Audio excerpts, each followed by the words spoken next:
Lo primero por apuntaros a este webinar. Me voy a presentar brevemente porque quiero ir sobre todo a todos los detalles que quiero contar en la presentación y también invitaros finalmente a que miréis si os interesa apuntaros al curso de ventilación y filtración industrial que da el Colegio de Ingenieros Industriales de Zaragoza, Aragón y La Rioja, en coordinación con el Consejo General de Colegios de España, ¿vale?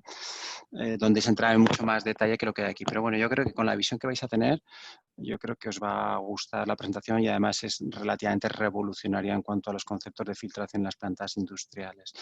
Me presento brevemente. Soy ingeniero industrial eléctrico. Quiere decir que ya tengo unos cuantos años, tengo 56 años. Soy máster en Administración de Empresas por ESADE, en Prevención de Riesgos Laborales, en las especialidades de Seguridad e Higiene. Soy auditor energético por CIRCED. CIRCED es una institución que está aquí en Zaragoza, que es un centro de investigación de recursos energéticos. Trabajan 200 personas en temas de energía. Experto contable y financiero por la Universidad de Zaragoza. Bueno, hice un cursito de blockchain hace poco, a ver qué era aquello. Y tengo 30 años de experiencia en la industria. Trabajo actualmente en Manning-Hummel. Manning-Hummel es un fabricante que se dedica a dos tipos de negocios que están dentro de la filtración, pero muy diferentes. Uno es el sector del automóvil, filtros de aire, de combustible, de habitáculo, y la filtración para el medio industrial, medio ambiente y el biológico para hospitales, ¿vale? Esta división de filtración es relativamente joven dentro del grupo. Hemos comprado otras empresas a través de procesos de adquisición y, bueno, estaremos con 5, 6, 7, 8 empresas o fábricas destinadas a este tema, lo cual nos abre un campo completamente diferente, pero donde aprovechamos muy buena parte de la experiencia que tenemos en filtración. Y soy miembro del Colegio de Ingenieros de la directiva. Bueno, os voy a hacer una presentación. Sobre todo lo que quiero es cambiar un poco el chip. Cada vez que entro en páginas web y veo temas de ventilación, de filtración, me recuerdan a formas que empiezan a estar obsoletas de cómo tratar el aire en la industria, ¿vale? Y lo voy a ir comentando conforme vaya poniendo las transparencias. Por eso que es un poco revolucionaria la presentación. En realidad lo que quiero es cambiar precisamente eso, el chip, ¿vale?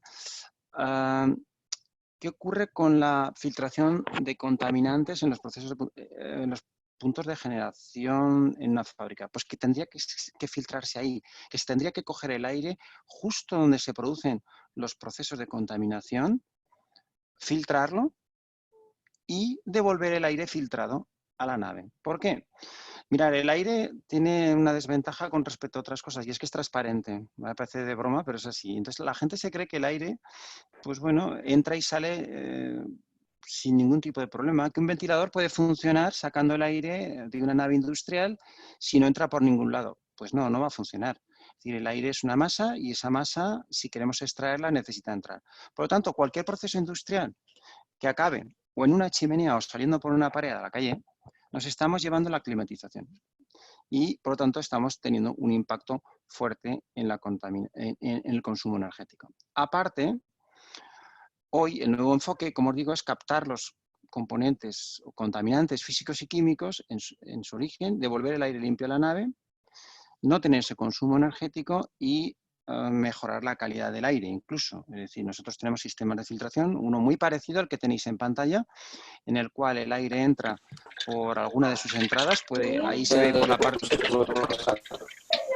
puede ver una inferior. Oye, oigo un ruido de fondo de alguien que tiene el micrófono abierto. No, abierto el micrófono, mira, mira.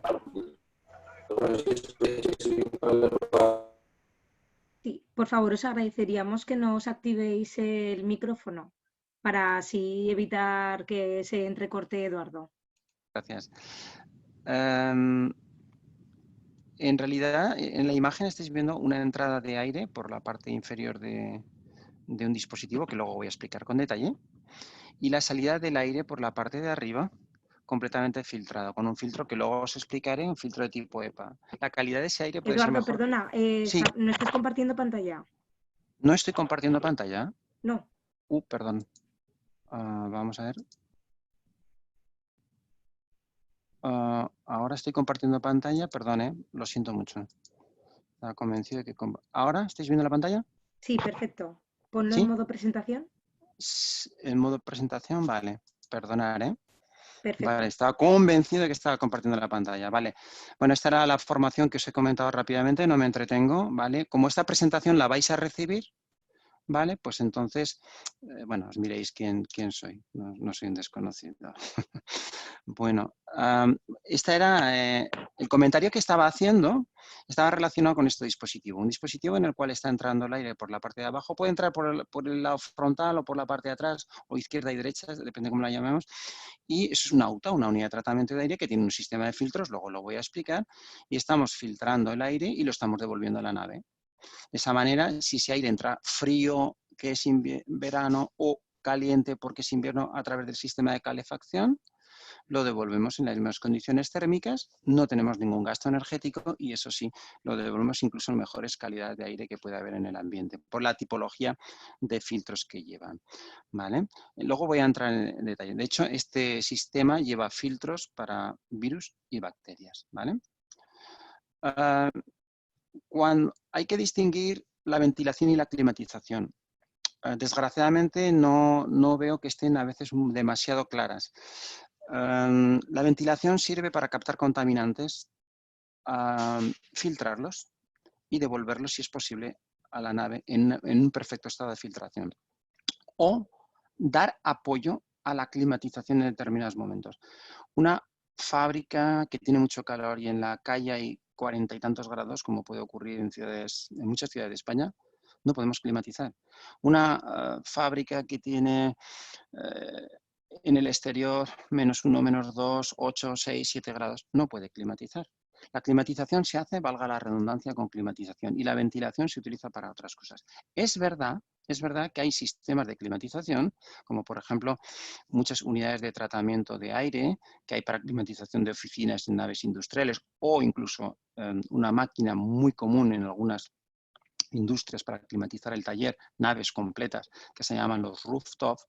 Estos tienen un sistema que se llama free cooling. ¿Qué quiere decir? Que nosotros estamos bombeando a través de difusores y conductos aire, pero en un momento determinado la temperatura exterior puede ser favorable, especialmente en primavera o en otoño, que no merece la pena que esta máquina de todos sus dispositivos energéticos los tenga todos encendidos. Puede apagar la compresión frigorífica o puede apagar el quemador de gas.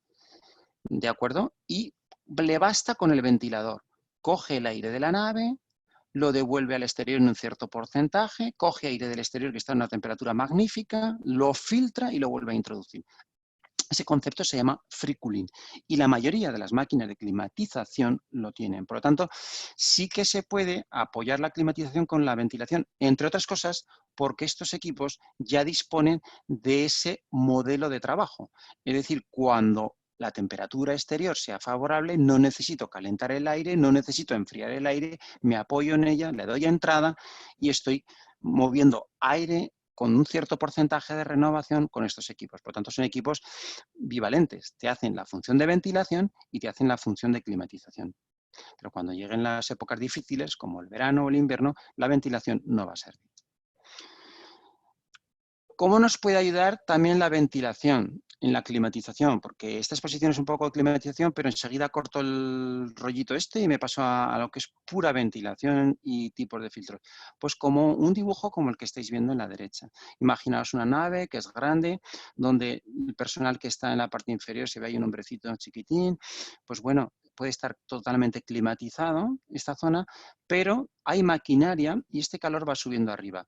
Si estas masas de calor están arriba y no las sacamos, en una nave fácilmente en verano puedes tener 50 y tantos y hasta cerca de 60 grados en las partes superiores. Bueno, pues una forma correcta es decir, cojo aire de fuera, lo filtro y en una especie de capa superior voy moviendo el aire y lo voy sacando por este conducto. ¿Qué es lo que estoy haciendo?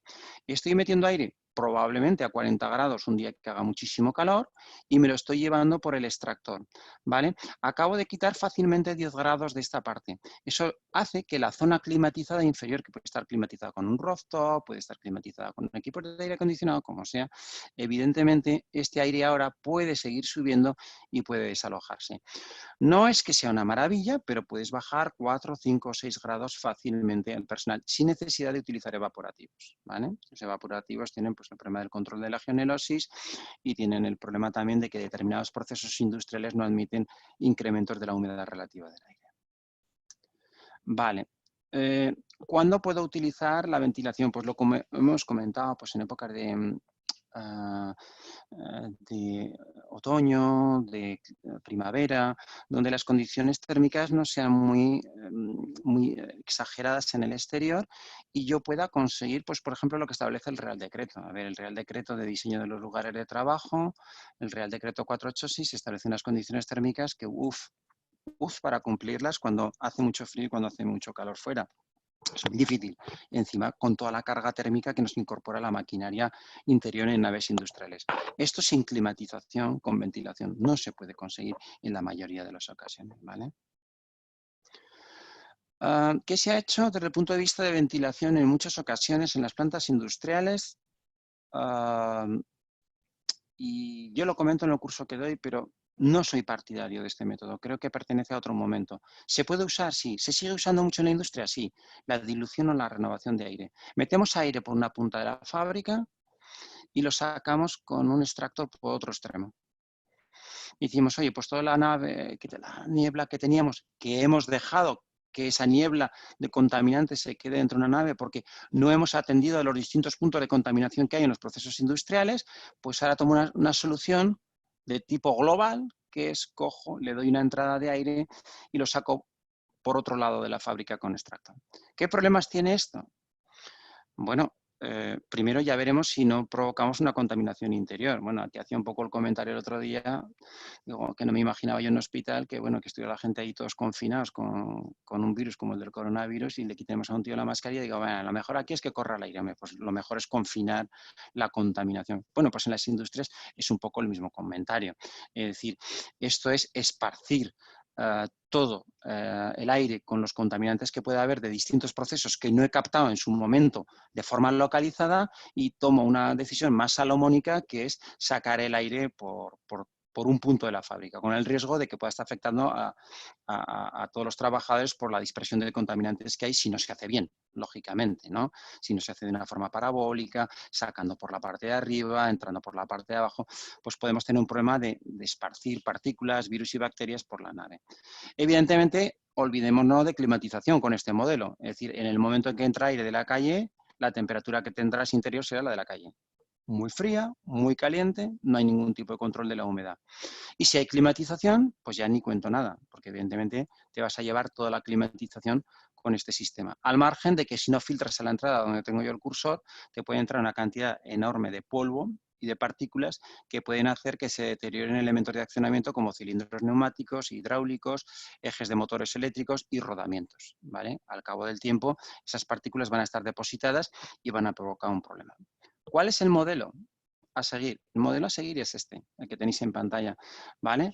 Un sistema donde se están generando unos humos, una máquina de soldar, una máquina de matricería, mecanización, fresa, torno. Aquí tenemos un sistema de captación y luego nos lo llevamos a un sistema de filtración con un ventilador y después lo sacamos, ¿dónde? A la nave, a la misma nave. Es decir, este aire climatizado lo podemos devolver. Por lo tanto, las normas son captar los contaminantes en su punto de generación, conducirlos hasta un sistema de filtración, seleccionar correctamente el ventilador, luego os diré cómo, al final, un poco, os daré unas pinceladas de cálculos y qué conductos tengo que hacer y devolver el aire filtrado a la nave. Medir la calidad del aire antes y después de la captación de contaminantes con medidores de partículas principalmente y dotar de un sistema de presión diferencial, especialmente a los filtros antes y después de la entrada, para saber si esa presión diferencial es muy alta, que significa que los filtros están realmente colmatados. Muy importante siempre en estos sistemas. El ventilador nunca da la cara al filtro, porque si no, o el sistema de filtración que hay aquí, porque si no, las palas del ventilador se les van a pegar sustancias, se os va a desequilibrar, vais a tener problemas de vibraciones, vais a tener la necesidad de limpiarlo, cambiar rodamientos. Entonces, siempre el ventilador protegido por los sistemas de filtración es muy importante, ¿vale? Bueno, vamos a ver un poco las normas y grupos de filtros que hay. Hay dos familias de normas. Las familias de los filtros finos, que algunos no son tan finos, son un poco más gruesos. Algunos recordaréis la clasificación típica de filtros G de grueso, M de medio y F de fino. Bueno, pues precisamente ese grupo acaba de cambiar la norma y la norma que le aplica se llama ISO 16890. Y ya no se habla de G, de M ni de F, se habla de otra cosa que os voy a presentar ahora.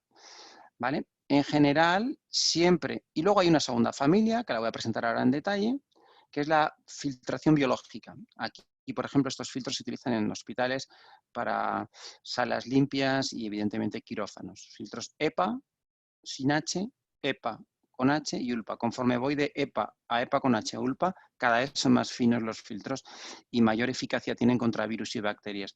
EPA quiere decir Efficiency Particles, con H es High Efficiency Particles y ULPA es Ultra Low Particles. Ya, pues virus como el coronavirus, el ébola, todos estos se pueden filtrar perfectamente con los ULPA. También hay filtros especiales para compuestos orgánicos volátiles y otros que no he citado aquí, que los voy a nombrar luego a continuación, que son los filtros coalescentes, ¿vale? Muy importantes. Siempre que se pone un sistema de filtración, si no te quieres cargar el filtro muy fino, como es un EPA, que es el de la segunda familia, por delante tienen que ir los filtros menos finos. Pues el coarse, que es uno muy grueso, que pertenece a la familia 16890, que ahora lo presentaré, y un EPM10, que también pertenece a la familia 16890. Es decir, la familia de la filtración biológica tiene que llevar siempre por delante los filtros de la familia ISO 16890, o de lo contrario, estos se van a colmatar de forma inmediata y no van a hacer su función, ¿vale? Este comentario lo hago aquí al final. Bueno, vamos con la familia 16890. Bueno, esta norma introduce un concepto totalmente novedoso en cuanto a la calidad de la filtración del aire y dónde debemos atacar el problema. Históricamente, en el tema de filtración, hemos pensado que con filtrar arena, algo de polvo y sobre todo, muy importante, los compuestos orgánicos volátiles que derivan de, sobre todo, la aplicación de disolventes, era más que suficiente. Quiero hacer hincapié en el dibujo donde sale la persona aquí a la derecha, donde veis distintas partes del cuerpo, del sistema respiratorio, y estáis viendo el tamaño de partículas. Fijaros en las partículas de una micra. Podría ser totalmente inocente químicamente esa partícula, pero tiene un tamaño por debajo de una micra. Pues entra por la nariz o por la boca, entra por la garganta, accede a los pulmones, cruza los alveolos y se mete en el torrente sanguíneo. Y entra en el flujo sanguíneo. Por lo tanto, esa partícula que no pinta nada en nuestro torrente sanguíneo la tenemos ahí. Partículas de estas llamadas, fijaros que ya os voy presentando un poco la norma ISO 16890. Estas partículas son las PM10, PM2,5 y PM1. El 10, el 2,5 y el 1 hace referencia a el micraje de la partida. Fijaros cómo es un cabello humano de 70 micras y fijaros cómo es la partícula PM1, qué chiquitita es. Pues bueno, estas se cuelan por los alveolos y pasan a la sangre. Podría ser a lo mejor, no lo sé, polen chiquitito, podría ser, yo qué sé, un trocito de maíz, algo químicamente inerte, pero no hace nada bueno que tengamos eso en el torrente sanguíneo. Esta es la visión física de la contaminación, que es un paso más que hemos tenido hasta ahora todos de la visión química de los contaminantes, ¿no? Y el riesgo que tenemos de estas partículas. Pues la de ISO 16890, que trata de los filtros finos, no de los muy finos, los veremos luego, precisamente hace referencia a esta clasificación. Aquí, donde tengo el cursor, faltaría el coarse, el más grueso, que sería, pues, para estas partículas, las que se quedan atrapadas en la nariz, el polvo ese que nos molesta y que visualmente casi ya lo vemos. Luego viene el PM10, el PM2,5 y el PM1. Paso a la siguiente transparencia. Esta norma antiguamente se llamaba N779 y era lo que os he comentado antes. Filtros G gruesos, filtros M medios, filtros F finos. Hoy es la 16890, ¿vale? Cuando un filtro, los filtros ahora, por lo tanto, tienen que ir clasificados de acuerdo a estas categorías. Si un filtro más del 50% de las partículas de 2,5 hacia abajo, hacia arriba, se le cuelan, pues necesitas utilizar un filtro un poco más grande, el PM10, que es capaz de filtrar partículas más grandes. Es decir, lo que se le pide a estos tipos de filtros es que al menos el 50% de las partículas que tienen un tamaño superior a la cifra, a 10, las filtre. Por ejemplo, el PM2,5, que filtre al menos de lo que le llega el 50% de todas las partículas de un tamaño de 2,5.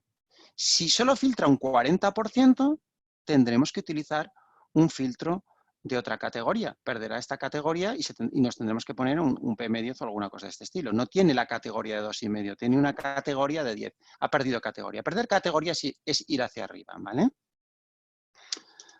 La Organización Mundial de la Salud, que creo que el amigo Trump le ha quitado ya la subvención, pues fija determinados niveles para 10 y para 2,5, ¿vale? En microgramos metro cúbico. Concentración de partículas de tamaño de 10 micras o de 2,5 máximas para que no haya un problema de salud.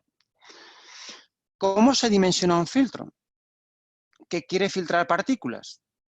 Pues tienes que medir las partículas que tienes en tu proceso de fabricación. Hay medidores partículas, Fluke, Testo, recomiendo al final una serie de marcas. Medimos las partículas, medimos su concentración y comparamos con estos valores que son los adecuados para la salud. ¿Qué tiene que hacer el filtro? El filtro tiene que bajar del nivel de concentración que tengamos medido a mínimo estos valores. Mínimo estos valores. Ya digo que en el curso hay cálculos de cómo hacerlo, es muy sencillo. Hacer una resta es calcular porcentajes. Vale, ¿cómo son los filtros finos? La segunda familia que he citado.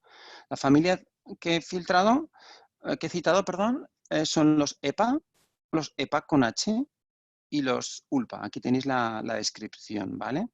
Los EPA, bueno, cuando se menciona la familia anterior, os decía, los Gs, los gruesos de la familia anterior, pues me parece que estos iban del 1 al 4, o algo así, los M van del 4 al 6, luego van los F hasta el 9, F9. Y aquí ya empezamos con la clase E, la EPA, que van del 10 al 12, la clase H, que van del 13 al 14, y la U, que va del 15 al 16. ¿Qué quiere decir estos números? Pues bueno, conforme el número va subiendo, son mucho más eficientes, es decir, es que no se les pasa nada. Un ULPA clase 16 ni se le pasa al coronavirus ni se le pasa al ébola, eso ya lo podéis tener por seguro, ¿vale?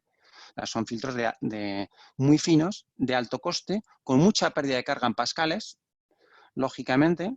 Por eso este tipo de filtros necesitan una respiración asistida en caso de haberlos, o un ventilador. O sea, es muy difícil que una persona pueda vencer con facilidad, y más con un sistema respiratorio delicado, la alta presión que exige cruzar aire con una pérdida de carga en pascales tan elevada o en milímetros de columna de agua, ¿vale?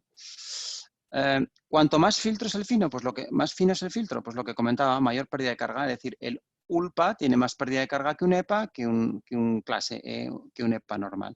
Mayor consumo energético del sistema de ventilación, lógicamente, ¿vale? Por eso es importante que estos hagan su función, filtrar muy fino, que esté la familia anterior, la familia 16 que hemos comentado, 890, haciendo su labor de filtración de las partículas, que son un poco más gruesas. Y dejemos a la EN1822, la segunda familia, la filtración fina. Por eso siempre los filtros vamos de más grueso a más fino, ¿vale? Vale. Otro tipo de sustancias que... ¿Cuál es una de las características más importantes de los dos sistemas de filtración anteriores? Es que sabemos siempre cuándo el filtro deja de funcionar correctamente. ¿Cómo? Pues si disponemos de un sistema de medida de presión diferencial, quiere decir, medimos la presión antes de la entrada al filtro y a la salida. Y estos dispositivos de presión diferencial, que los hay analógicos y digitales con transmisión incluso por red o por wifi, pues bueno, pues nos dan la información de cuál es el estado de colmatación. Ese estado de colmatación nos permite de cara al mantenimiento, pues o bien por un aviso porque lo tenemos completamente digitalizado en la estructura de Industria 4.0, o bien porque pasamos con un plan de mantenimiento preventivo y hacemos una inspección visual, cambiarlos. Con el carbón activo, la forma de trabajar que tiene el carbón activo, que es muy útil para disolventes, compuestos orgánicos volátiles, no funciona porque sus procesos de digamos, de retención de las partículas no son por interferencia o por otros sistemas que hay de filtración típicos de partículas, sino lo hacen por absorción y absorción, especialmente por absorción. Por lo tanto, difícilmente, salvo por el olor, podemos detectar que un carbón activo está realmente saturado y que ya no tiene su función. Tengo también que advertir que grandes cantidades de caudal de compuestos orgánicos volátiles con carbón activo no es fácil, porque la selección de la cantidad de carbón activo se realiza en base a los metros cúbicos de aire que voy a cruzar y a un tiempo de absorción necesario en segundos, con lo cual puede salir un volumen en decímetros cúbicos o en kilos muy elevado. Y puede hacer, no son filtros baratos, y puede hacer que sea insostenible el mantenimiento en perfectas condiciones en la estación. Y entonces ya nos vamos a situaciones como la cogeneración o el quemado de disolventes, ¿vale? ¿Qué son los filtros coalescentes? Otra familia. Ojo con los filtros de partículas, porque los filtros de partículas, muchos de ellos están preparados para trabajar en seco. Es decir, para trabajar con partículas que vienen secas, como por ejemplo polvo, pues, un sistema de corte, de papel, de plegado, partículas que han sido proceso de un corte o de rebarbado, pero no están preparados muchos de ellos para filtrar partículas que sean húmedas. ¿Y qué partículas son húmedas? Si yo no veo ninguna partícula húmeda, solo veo un humo. Pues es verdad, en la mecanización de fresadoras, de tornos, donde se utiliza taladrina, o en procesos de soldadura de piezas plásticas, donde se generan humos que aparentemente solo son esos, pues no es verdad, son humos húmedos. Un filtro de partículas, y nunca mejor dicho, se empaparía de forma inmediata y dejaría de hacer su proceso de filtración. En estos casos se utilizan los filtros coalescentes. Los filtros coalescentes son unos filtros que tienen unas fibras especiales que permiten que conforme van llegando las gotas embebidas dentro de lo que aparece que son humos, esa gota se pega a estas fibras, llega otra gota, se va haciendo cada vez más grande y al final caen por gravedad a la parte final del filtro, donde aquí pues, podemos tener, lógicamente con un grifito, un sistema de recogida de aceites y hacer una gestión de ese residuo como residuo peligroso. ¿Vale? ¿Qué hacen los filtros coalescentes? Pues precisamente esta acumulación de gotitas. Se suele poner uno más vasto, otro más fino, y finalmente podríamos ir a la familia de los filtros superfinos, al EPA, ¿vale? Y luego poner el ventilador. Os puedo asegurar que las partículas que salen por aquí son mínimas, ni se ve, e incluso a veces es mejor la calidad que en el aire exterior, ¿vale? La tipología de filtros que se pueden poner en estas unidades de tratamiento de aire se pueden elegir por el cliente, si quiere, en función de la naturaleza, de la concentración de partículas que ha detectado aquí y de la calidad del aire que quiere a la salida, ¿vale? ¿Cómo sería la filtración de pinturas? Bueno, pues la filtración de pinturas, que es un mundo muy especial por la cantidad de, digamos, de masa a filtrar, pues normalmente se suele poner un filtro metálico en la entrada de aire para capturar piezas gruesas. Luego suelen estar los prefiltros de cartón que estáis viendo en el número 2, cartón plisado para que tenga mayor superficie filtrante. Tened en cuenta que los filtros es sentido común. Su topología también marca su superficie filtrante y su durabilidad. Si van plegados hay más superficie filtrante. Si son de bolsas tiene más superficie filtrante. Si simplemente es una manta filtrante lisa, pues evidentemente tiene menos superficie y va a durar menos. Y finalmente tenéis el punto 3, que son los filtros de partícula, que normalmente llevan fibras sintéticas o llevan fibra de vidrio, ¿no? Y si se puede poner una etapa 4, que no pongo aquí, de carbón activo, para ahora ya no retener la pintura, que ya está toda retenida, sino los compuestos orgánicos volátiles que queden. Vale. Filtros para polvo en entornos ATES. El polvo no es tan inocente como parece. A veces incluso, especialmente en el sector de la alimentación, se pueden provocar explosiones. Aquí tenéis un sistema, por lo tanto, este tipo de filtros deben estar en el exterior, preferentemente en el exterior, ¿vale? ¿Cómo funcionan estos filtros? Bueno, pues les llega muchísimo polvo, se provoca una decantación por velocidad cuando llegan y en el momento en que, ya sabéis que cuando la velocidad en un sistema de ventilación provocáis una expansión, pasáis de un conducto a una cámara de sedimentación, es decir, a una zona mucho más amplia de sección, ese caudal con una sección mayor baja su velocidad y entonces la fuerza de la gravedad tiene ya capacidad para tumbar parte de la cantidad y tumbarla aquí. El resto, digamos que se estrellan contra los sistemas de filtración que hay aquí. No obstante, se suelen utilizar sistemas de aire comprimido como el que estoy marcando en pantalla, que de forma automática o a través de los niveles de colmatación que se observan, disparan aire comprimido y a contrapresión, limpiando el filtro y haciendo que de nuevo el polvo o la arena vuelva a caer al contenedor, ¿vale?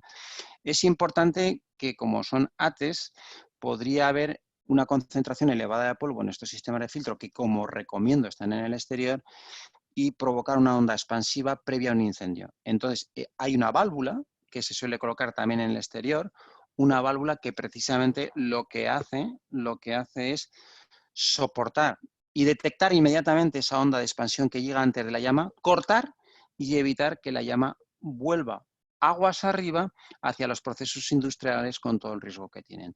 Todos estos detalles, ya digo que en el curso se van viendo mejor. Aquí tenéis un filtro ATES de la empresa Manihumel. Vale. Importante, me gusta que veáis esta tabla porque aquí tenéis toda la tabla de filtros que existen, ¿vale? Tenéis la primera familia, que son los gruesos, los de PM10, los de PM2,5, los de PM1, es la familia 16890. Aquí más o menos en inglés os va diciendo para lo que sirve. Claro, fijaros, dice, oye, el coarse vale pues para un insecto, para fibras textiles, para el cabello humano, gotas de agua, arena.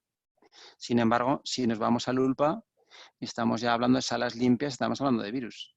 Estamos hablando de virus. En función también de la clase ISO que queramos de sala limpia, ¿vale? Por lo tanto, no tiene nada que ver coger un insecto a coger con un ULPA esto. Por lo tanto, recuerdo siempre que este es el escalado en la forma de poner filtros. Normalmente se suele poner uno de estos o dos y luego uno de estos. Es lo recomendable, ¿vale? Bueno, los filtros, ¿cómo irán catalogados? ¿Cómo deberían de ir catalogados por los fabricantes? Pues deben de ir catalogados así, no como G, ni como M, ni como F. Esa norma ya está obsoleta. Realmente la norma 16890 lo que te tiene que decir es que es un EPM10 con una eficiencia de acordaros, siempre mayor del 50%, del 50% del 70%, y luego voy a elegir un filtro EPM1 de un 85% y finalmente le voy a poner un EPA H14. Bueno, eso puede ser una buena combinación para una determinada solución. Esa es la forma de seleccionar los filtros, ¿vale? ¿Qué le debemos de pedir a un fabricante que nos dice, oye, yo te recomiendo este filtro? Vale, y dices, muy bien. Lo primero, no compréis jamás los filtros con un ventilador a la vez, sin saber a qué os estáis enfrentando. Luego lo vais a ver cuando os haga referencia al cálculo necesario. Porque no sabes de momento qué ventilador necesitas. Tienes que hacer un cálculo de toda la instalación. La selección del ventilador es lo último. Primero hay que ver qué filtros necesito. Vale. Entonces, obligatorio que nos den o una gráfica o una tabla de caudal con presión. ¿Por qué? Porque todavía no sabes el caudal.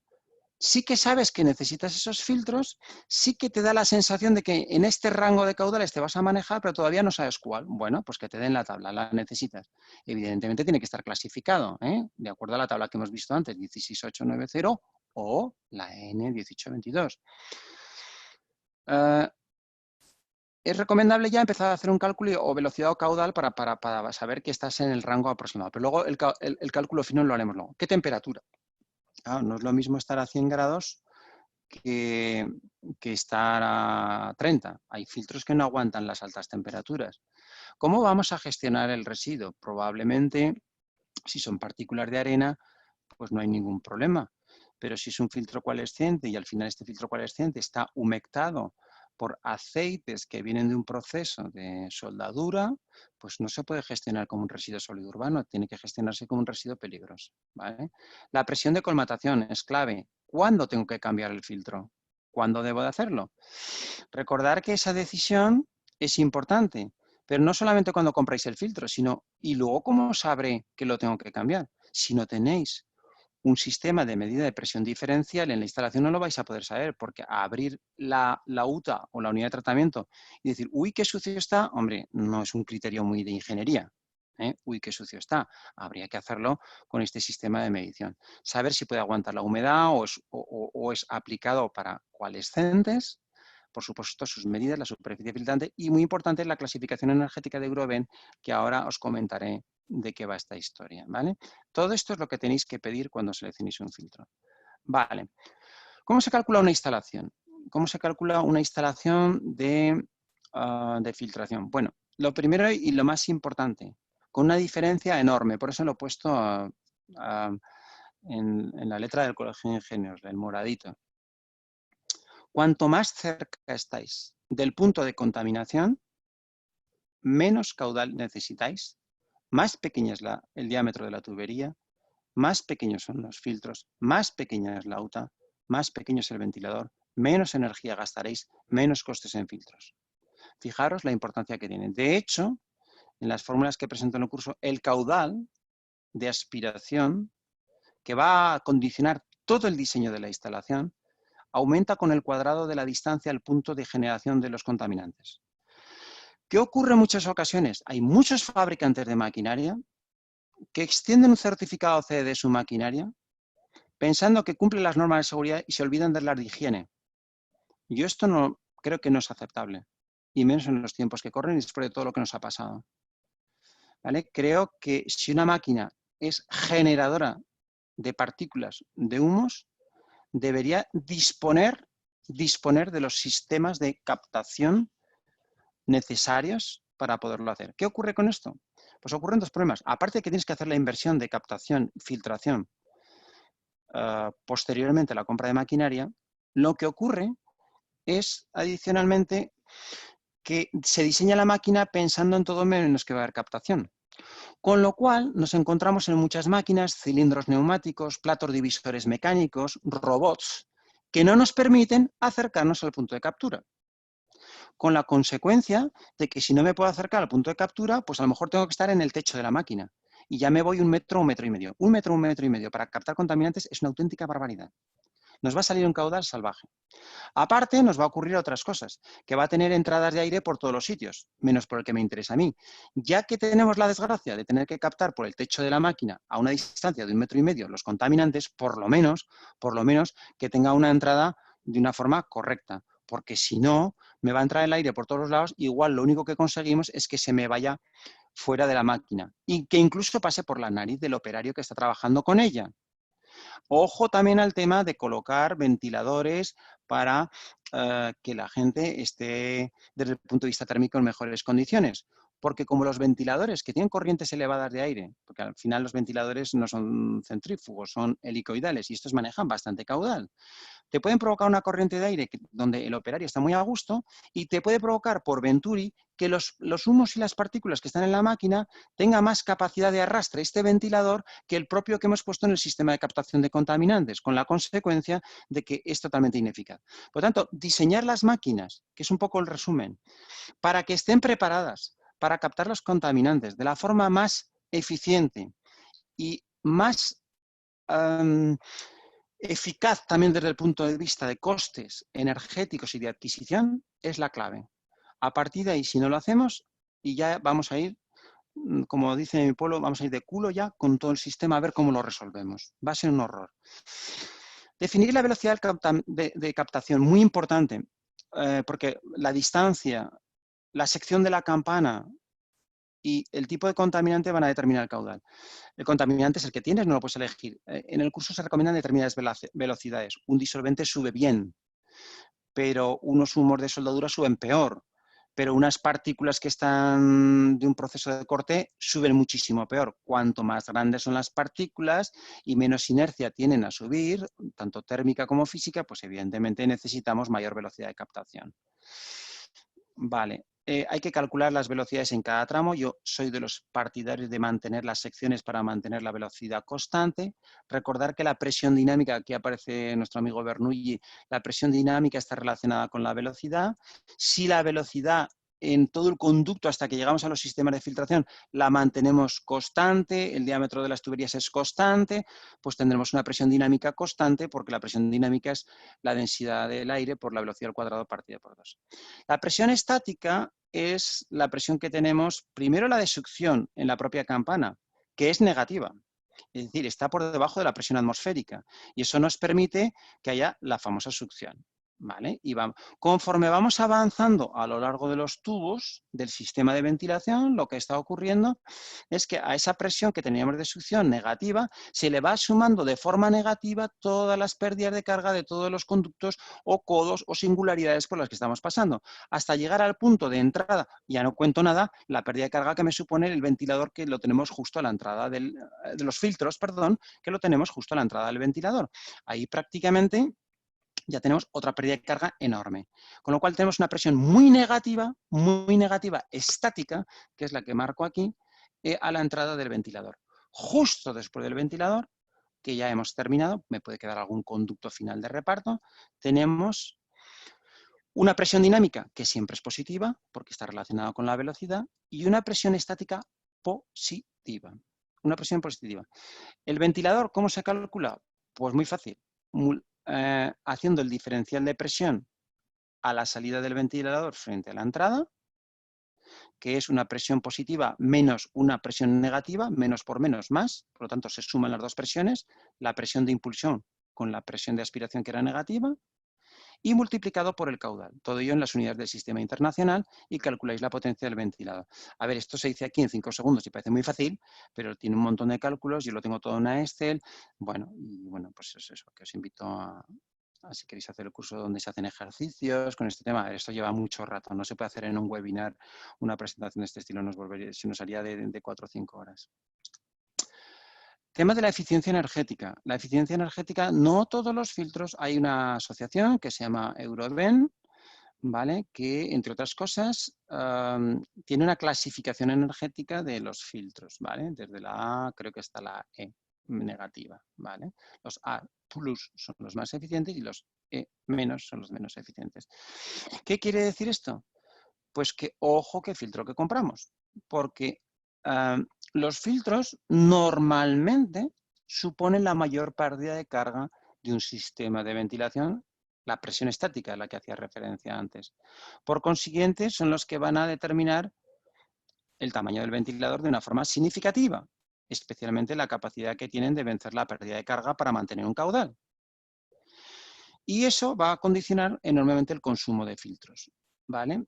Por lo tanto, a veces hay un debate, oye, sopla los filtros, que aún los aprovecharemos. Ojo con eso, porque ya han perdido eficiencia energética y el sistema de consumo es importante. Yo recomiendo que, además de tener la medición de presión diferencial, se tenga caudalímetro para medir el caudal que cruza la instalación y se tenga un medidor con unas pinzas amperimétricas, con un analizador de redes, en el cuadro eléctrico que controla la instalación, el consumo de energía eléctrica del sistema. Porque si dividimos el consumo eléctrico en kilovatios hora, lo dividimos por el caudal, en metros cúbicos segundo o metros cúbicos hora, estaremos viendo que conforme los filtros estén más colmatados, ese ratio sube. Y también es un excelente indicador de que estamos perdiendo eficiencia en el sistema y que estamos gastando mucha energía. El coste energético de un sistema de ventilación gana con creces a la instalación, a su compra e incluso al mantenimiento de los filtros a cambiar. Bueno, todo esto es exactamente lo que os he dicho. Aquí tenéis en pantalla, cerca del punto 4, en el dibujito ese, la energía es el 80% del consumo de una instalación de ventilación. Por lo tanto, sustituir siempre los filtros cuando estén en su nivel de saturación. No hacerlo es un error. Oye, ¿podría tener una instalación más pequeña? ¿Podría tener una instalación con filtros más chiquititos? ¿Podría tener los conductos pequeños, el ventilador chiquitito, la UTA pequeña, los filtros baratos, poco gasto de energía? Sí, acércate al punto de contaminación. Acércate al punto de contaminación y lo harás. Y procura tener, si es posible, dentro del layout de tu planta, el sistema de filtración pegadito a tu máquina. Si al final decides tener, evidentemente, por inversión, hay que hacer números, un sistema de captación y filtración de varios puntos o focos de contaminación, pues evidentemente las distancias aumentan, pero la inversión también puede bajar al tener un único equipo grande frente a pequeños. Ahí hay que hacer números. Vale, simplemente deciros que el curso ahí hay una ficha técnica del filtro, se está acabando de dar hoy, pero bueno, si hubiera demanda lo podríamos volver a repetir. Eso ya Raquel es la que controla la situación. Pues hablamos de la calidad del aire, con mucho más detalle que aquí, cómo seleccionar filtros, cómo hacer cálculos de instalación de ventilación, mucho Bernoulli, mucha ecuación, potencia y física por el medio, seleccionar los filtros. Hablamos de mantenimiento, de vibraciones, también de termografías y desarrollamos varios casos prácticos con una herramienta de cálculo en Excel, ¿vale? Bueno, yo en principio ya he terminado. Quiero simplemente hacer un resumen y es que igual que cuando recogemos las partículas de casa no las ponemos debajo de la alfombra, sino que las recogemos con el recogedor y las tiramos a la basura, y que igual que cuando alguien está enfermo le ponemos una mascarilla para que no nos expanda todos los virus y las bacterias, en las fábricas tenemos que empezar a cambiar también la mentalidad y dejar de hacer circular el aire de izquierda a derecha, repartiendo partículas por todos los lados, diluyendo. Si queremos climatizar nuestras industrias, utilicemos la climatización. La ventilación, con los casos prácticos que he mencionado aquí, nos ayudarán, o bien porque la llevan incorporada a los propios equipos, las unidades de tratamiento de aire, de climatización de oficinas o de rooftop en sistemas industriales, o bien porque lo utilizamos como una desestratificación sin necesidad de llevarnos el aire de la climatización, entrando por una parte superior y llevándolo por una parte superior, pero sin involucrarnos con el aire climatizado en capas inferiores, vale, ahí lo acepto.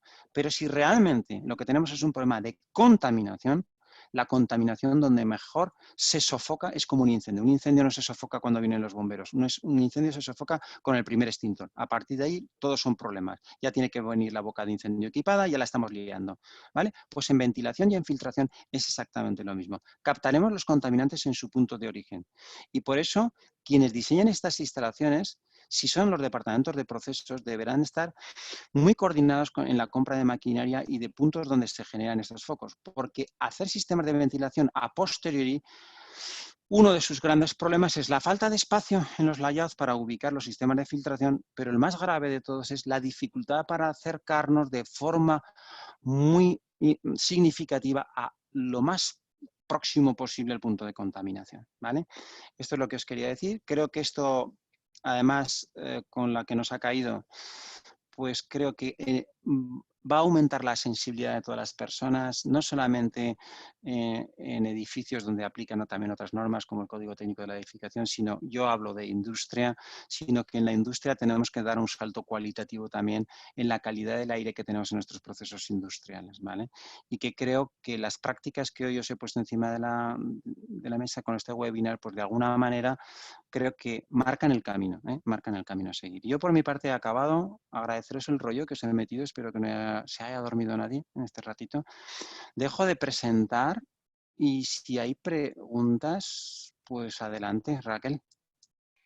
Vale, pues a ver, Eduardo. Blas por aquí dice, ¿los filtros de uva son efectivos para virus? Los ULPA sí, y los EPA también. Lo que pasa es que los ULPA más eficientes sí. Los UPA no, perdón, UV. UV no los conozco. Yo hablo de filtración industrial, no estoy hablando de mascarillas ni de ese mundo ultravioleta. Ultravioleta. Pues yo no tengo experiencia en usar ultravioleta. Sí que sé que están saliendo filtros de eso, incluso en los coches. En los coches he visto una marca que no es de coches, que comercializa una luz ultravioleta en el techo del coche y que extiende la luz ultravioleta por todo el coche por si pudieran quedar partículas de virus en las tapicerías. Por tanto, sí que debe ser eficaz, pero yo desconozco esta tecnología. Javier dice, ¿cuál es el sistema de filtrado más eficiente para prevenir COVID? Yo los vuelvo a decir, EPA y ULPA. pero poniendo filtros evidentemente anteriores. Porque estos filtros son muy finos y necesitan filtros del tipo EPM10 o EPM2,5, pero son muy eficientes.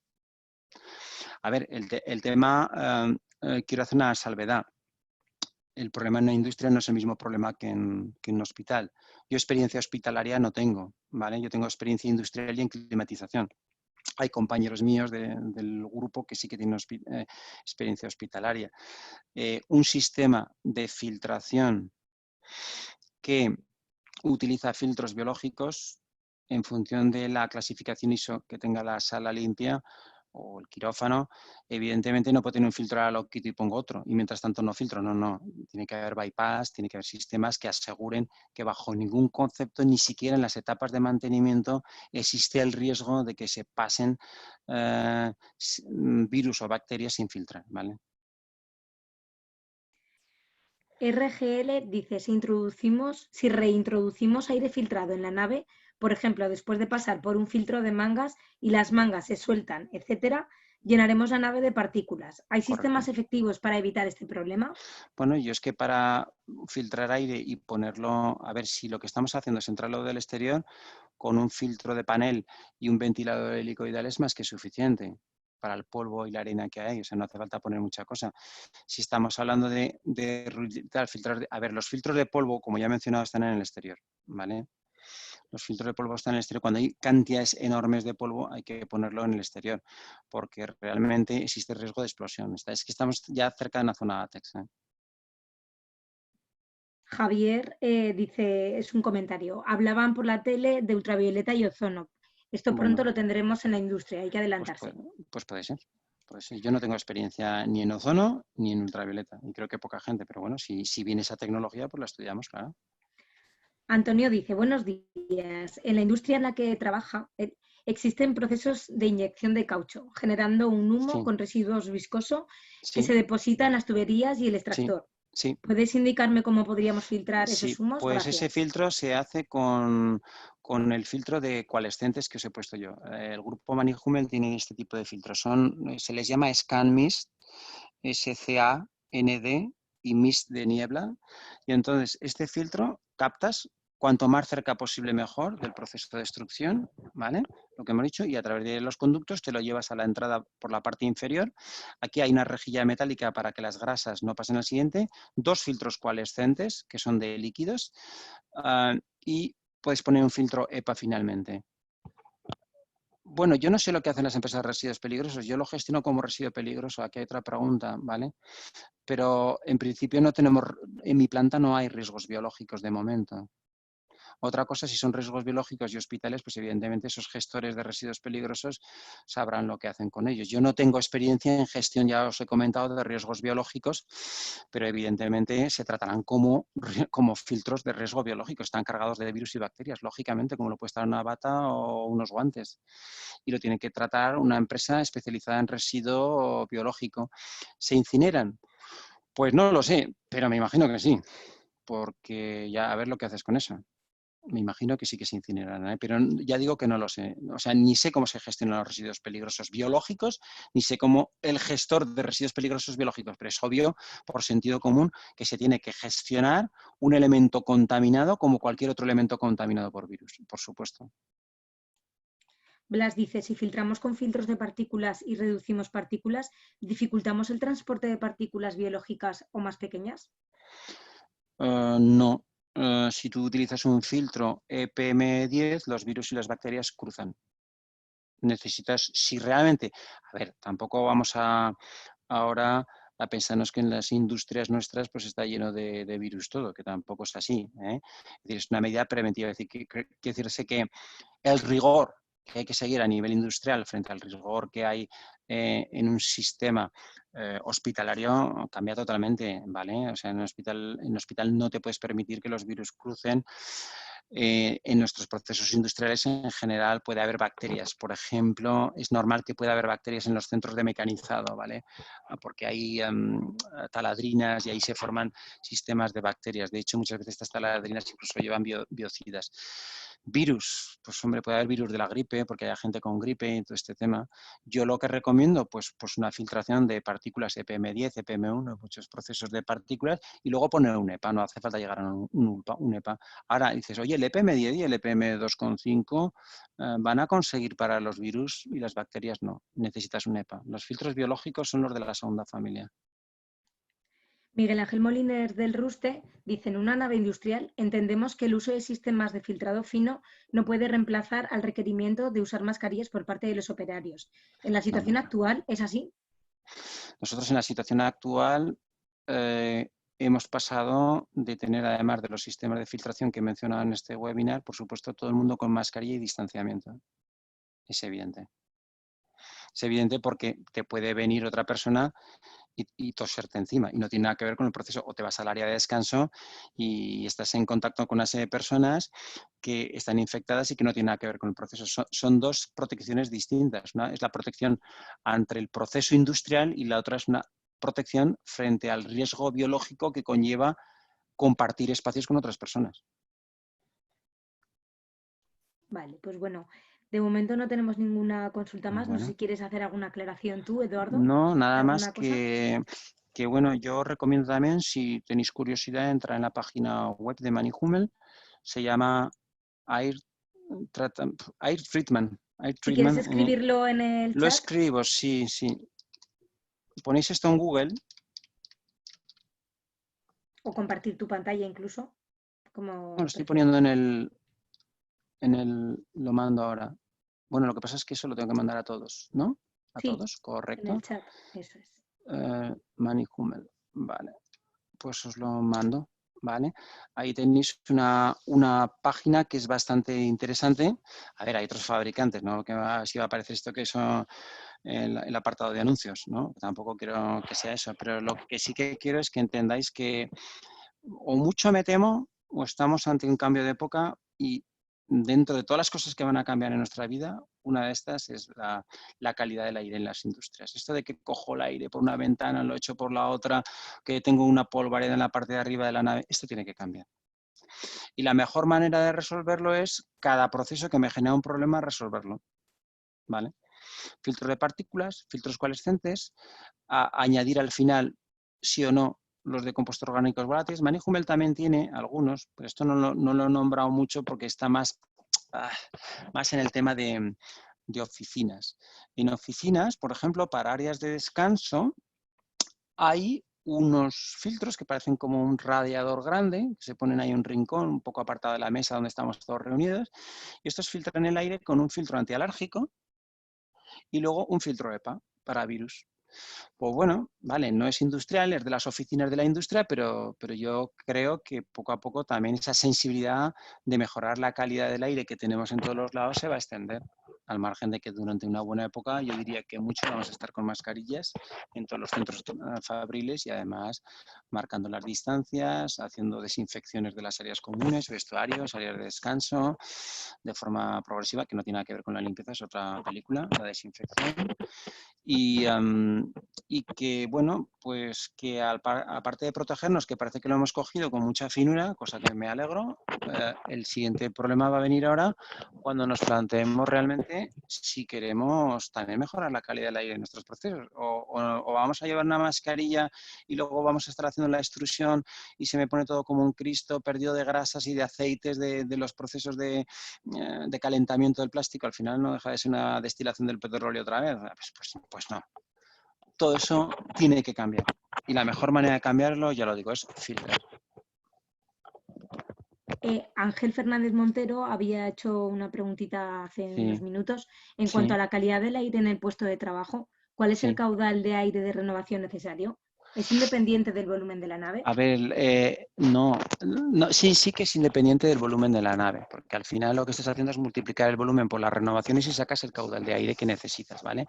Depende, los porcentajes de renovación dependen de en qué consiste tu ambiente de trabajo. Claro, dice, oye, no es lo mismo una serrería que una fábrica que está limpia, que está haciendo inyección de plástico, o que está haciendo una mecanización, ya cambia la cosa, ya empieza a haber humos, taladrines, claro, cambia. Pero claro, la pregunta va orientada a la versión que yo digo que no me gusta.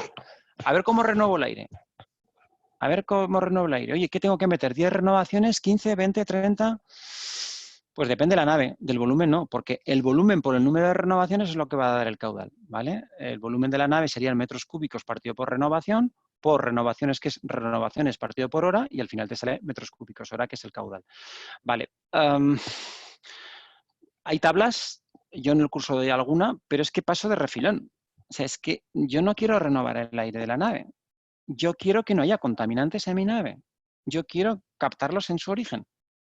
No quiero tenerlos esparcidos por ahí, ¿vale? Molestando no a un proceso, molestando al que estaba trabajando con ese proceso y a todos los 10 que están alrededor.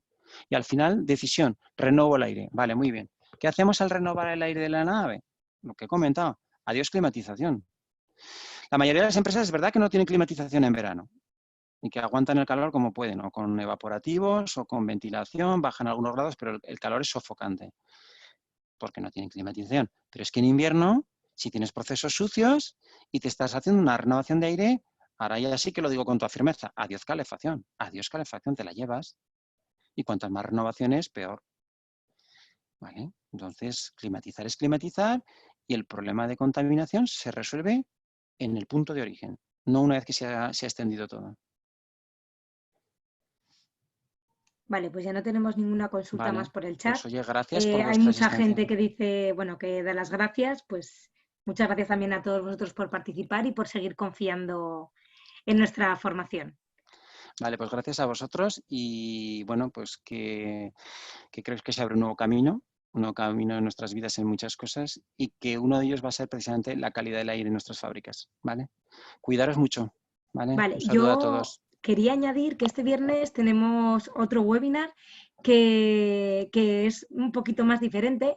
Escucharemos a José Luis Rubio, también es ingeniero industrial colegiado, y nos va a hablar sobre invertir en época de crisis con sentido común. Así que os enviaremos la información por si alguien está interesado en participar. Y bueno, pues feliz confinamiento a todos. Vale, gracias a todos. Adiós. Un saludo, adiós.